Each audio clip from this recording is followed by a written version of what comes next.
I want to talk to you guys about why bad things happen to good people, why God allows bad things to happen if He's in control. Well, I don't know if you all have watched the Netflix series, The Octopus Teacher, but we're going to talk a little bit about that in correlation with this topic. I I'd watched that show, and then I had actually I was sitting in, I think actually a counseling session with a friend, and I was railing on God because I'm his little redhead that tells him off every 5 minutes when I don't like how things are going, or when I want to question how he runs the world or how he does things. 'Cause of course I should know better than the creator of the universe.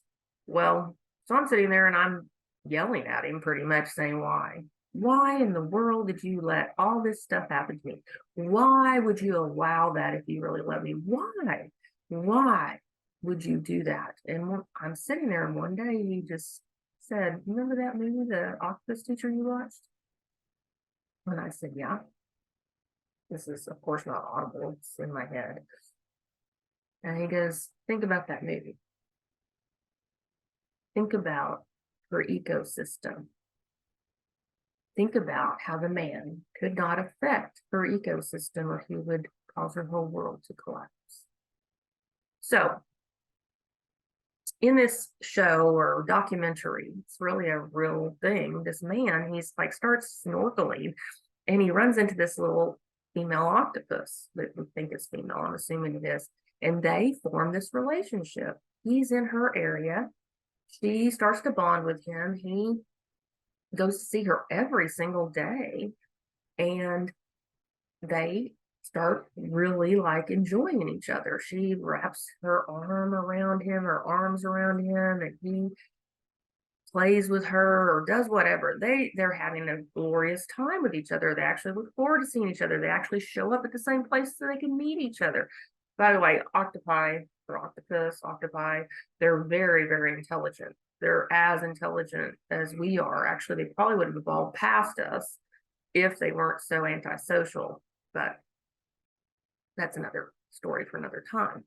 So he starts, as he's noticing everything, he starts noticing these sharks around. And he thinks, I don't want my little octopus to get hurt by these sharks.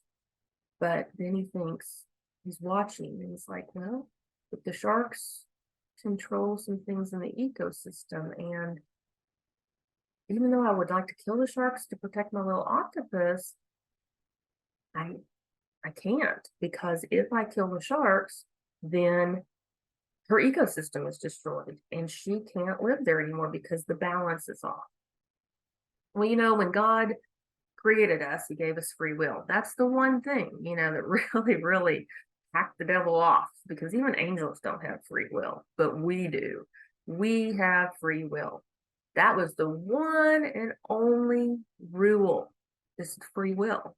Now, we screwed that free will up, and it was both. It wasn't just Eve, it wasn't just Adam. Everybody, we're in it together. We screwed it up. So, with our free will, we made a decision.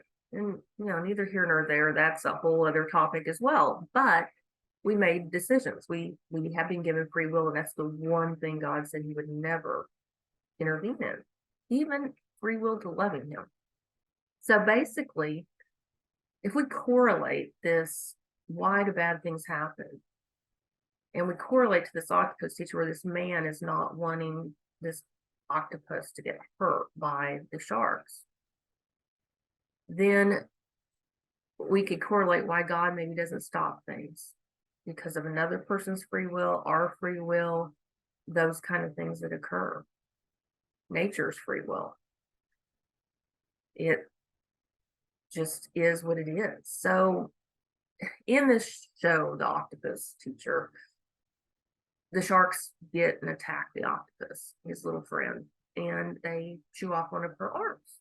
And she's very sick for a couple of weeks, and he keeps going to visit her, and he's in pain because he wants to help her and he doesn't know what to do, and he's so sad, and he just keeps tinning about it, and his heart is just aching so hard while she's mending and in pain and hurting, and he could have stopped it, but if he would have stopped it, he would implode her whole world because her whole ecosystem would be off if the sharks weren't there to control the population, the fish population. I don't know, all the different stuff in that area. They are a part of it. They're a necessity.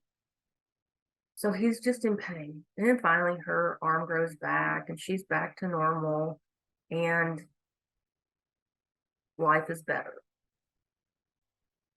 for a while. We won't keep going on to this topic, but it's ups and downs all around this show and how much this man loves this octopus, but he can't intervene in her ecosystem or else he'd cause her to die. He'd cause her whole world to implode. So when we look at that and we look at God and we say, well, why did my father abuse me? Why did that man sexually assault me? Why did my husband abuse me and divorce me and leave me? Why did those things occur to me if God loves me so much? Well, all those things are free will. Free will is part of our ecosystem. Free will is part of this world. Free will is the one thing he said he will not mess with. So when I was abused by that person, yeah, that was that person's free will. But where was God in that? He was right there the whole time with his heart aching. And he was providing resources for me. And he was providing help for me in all kinds of manners that he could without affecting my ecosystem. He was touching people's hearts. He was touching their souls so they could come around and pick up the pieces after I was abused, after all those things occurred. So when we look at that and we look at the octopus teacher, I think it explains why bad things happen and why God maybe can't intervene, but I can promise you this, he's always right there with you every step of the way.